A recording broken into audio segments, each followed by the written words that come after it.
Le Clasico n'est pas juste un simple match de football, c'est une rivalité qui dépasse le sport, mêlant des questions culturelles, politiques et une opposition farouche entre deux des plus grandes villes d'Espagne, Madrid et Barcelone. Par exemple, la question de l'indépendance de la Catalogne a toujours ajouté une dimension politique à chaque rencontre entre ces deux clubs historiques. Aujourd'hui, cette rivalité ne se limite plus aux performances sur le terrain, mais s'étend à la construction et à la modernisation de leurs stades respectifs. D'un côté, le Real Madrid mise sur des technologies de pointe avec son incroyable pelouse rétractable. De l'autre, le FC Barcelone innove avec un toit révolutionnaire et une terrasse impressionnante. Les deux clubs ne se battent pas seulement pour dominer le football, mais aussi pour devenir les maîtres de l'infrastructure sportive. Regardez la vidéo jusqu'au bout et dites-nous ensuite lequel de ces deux stades, selon vous, est le meilleur. Le Santiago Bernabéu, inauguré en 1947, a marqué un tournant dans l'histoire du football et de l'ingénierie des stades. Ce projet, réalisé avec des techniques avant-gardistes pour l'époque, a permis au Real Madrid de devenir un des clubs pionniers dans la construction d'un stade moderne. Conçu à l'origine pour accueillir 41 000 spectateurs, il a révolutionné la capacité et l'infrastructure, devenant rapidement une icône du sport. De son côté, le Camp Nou a été inauguré une décennie plus tard, en 1957, avec un projet ambitieux qui cherchait à rivaliser avec le Santiago Bernabéu tout en cultivant une identité propre. L'ingénierie derrière le Camp Nou a toujours visé la grandeur avec une capacité initiale de 93 000 places. En 1982, après plusieurs rénovations pour la Coupe du Monde de la FIFA, sa capacité atteignait 120 et 1 401 places, faisant de lui le plus grand stade du monde à cette époque. La structure a été pensée pour offrir une visibilité optimale, avec des tribunes larges et inclinées. La transformation du Santiago Bernabéu a pris son élan dans les années 2000, avec une deuxième vague de rénovation qui a propulsé le stade vers un nouveau niveau. La première grande évolution a été l'ajout de zones VIP et d'espaces d'hospitalité, révolutionnant ainsi l'expérience des spectateurs en offrant un environnement luxueux et exclusif. Cela a non seulement attiré un nouveau type de public plus aisé, mais a également ouvert la voie à des événements d'affaires comme des concerts, des matchs de basket et des rencontres corporatives, une nouveauté dans le monde du football. Ainsi, le club a diversifié ses sources de revenus, garantissant qu'il resterait compétitif non seulement sur le terrain, mais aussi dans les affaires. Cette période a marqué le début d'une nouvelle ère où les stades sont devenus des centres de divertissement multifonctionnels, capables de générer des revenus tout au long de l'année. À Barcelone, le Camp Nou a également suivi une voie de modernisation, mais avec une approche différente. Alors que le Real Madrid cherchait à créer un espace commercial dynamique, le FC Barcelone a voulu préserver l'essence historique du stade. L'expansion du Camp Nou visait à équilibrer tradition et modernité en maintenant l'esprit originel du stade, véritable symbole pour les supporters catalans et la ville de Barcelone. La plus récente rénovation du Santiago Bernabéu a pour but de transformer le stade en l'un des plus avancés technologiquement au monde. La philosophie de ce nouveau design est d'intégrer le stade dans le paysage urbain de Madrid. La façade incurvée, composée de 7500 lames d'acier, est l'une des caractéristiques les plus impressionnantes. Cette peau d'acier enveloppe l'ensemble du stade et crée une sensation de fluidité et de mouvement. Le jour, les lames reflètent la lumière du soleil, créant des motifs géométriques uniques qui évoluent en fonction de la position du soleil. La nuit, le stade prend vie grâce à un système d'éclairage LED projetant des images sur la façade, transformant l'extérieur en un écran géant affichant des publicités, des informations et des hommages. Outre cette façade impressionnante, le nouveau Bernabéu est doté d'un toit rétractable qui peut se fermer en seulement 15 minutes. Ce design n'est pas seulement esthétique mais aussi fonctionnel, car il a été conçu pour réduire le niveau de bruit autour du stade, minimisant ainsi l'impact sur les zones résidentielles environnantes. Mais l'innovation la plus impressionnante est peut-être le terrain rétractable. Ce système permet de diviser la pelouse en plusieurs sections et de les stocker sous terre lorsqu'elle n'est pas utilisée. Cette technologie, appelée hypogée, libère le terrain pour d'autres événements tels que des concerts et des compétitions d'autres sports, tout en garantissant que la pelouse reste dans des conditions optimales grâce à un contrôle total de la température, de l'éclairage et de l'irrigation.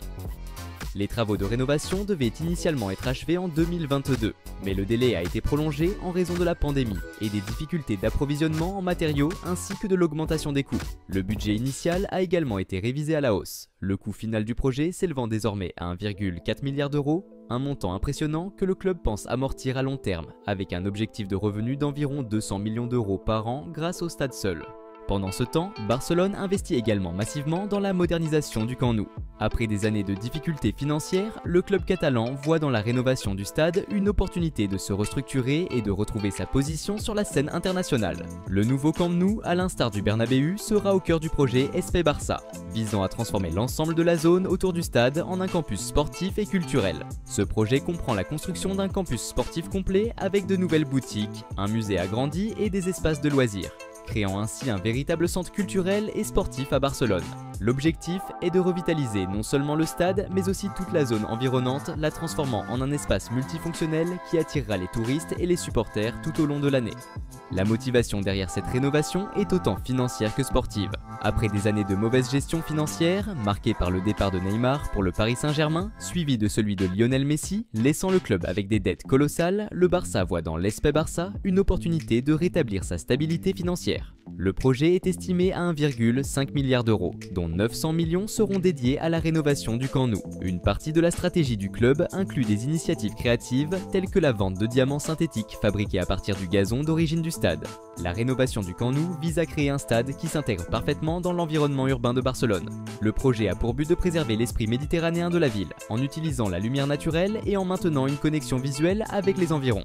Le nouveau Camp Nou comportera 3 niveaux, avec des tribunes offrant une vue imprenable sur la ville. Le stade a été conçu pour maximiser l'utilisation de la lumière naturelle, créant un environnement ouvert et aéré, en contraste avec le look plus fermé et technologique du Bernabéu.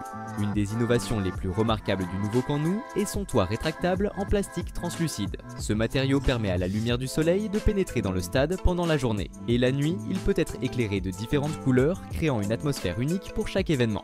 De plus, le nouveau 3e niveau des tribunes offrira une meilleure accessibilité et plus de confort aux spectateurs. Les travaux du Santiago Bernabéu avancent à grands pas, et l'équipe de chantier se concentre actuellement sur la finalisation des détails de la passerelle panoramique à 360 degrés, une des innovations les plus marquantes du nouveau design.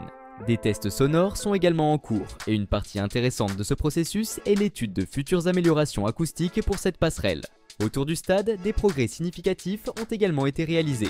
Les travaux d'aménagement paysager et d'installation des systèmes d'irrigation de la Isla Verde ont été récemment terminés, offrant un nouvel espace agréable pour les supporters et les visiteurs. Les zones de stationnement autour du stade sont temporairement bloquées en raison de la préparation des événements, mais cette zone promet de devenir un espace de restauration de haute qualité, offrant de nouvelles options de divertissement et de gastronomie aux fans.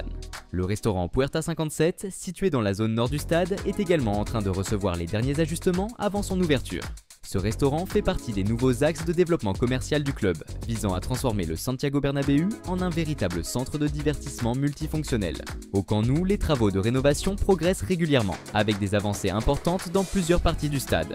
L'un des principaux chantiers actuels concerne le renforcement des tribunes, notamment le revêtement des escaliers, un élément structurel clé qui supportera l'installation des nouveaux sièges. Ce renforcement est essentiel pour garantir que le stade, avec sa capacité augmentée, continue de respecter les normes de sécurité les plus élevées.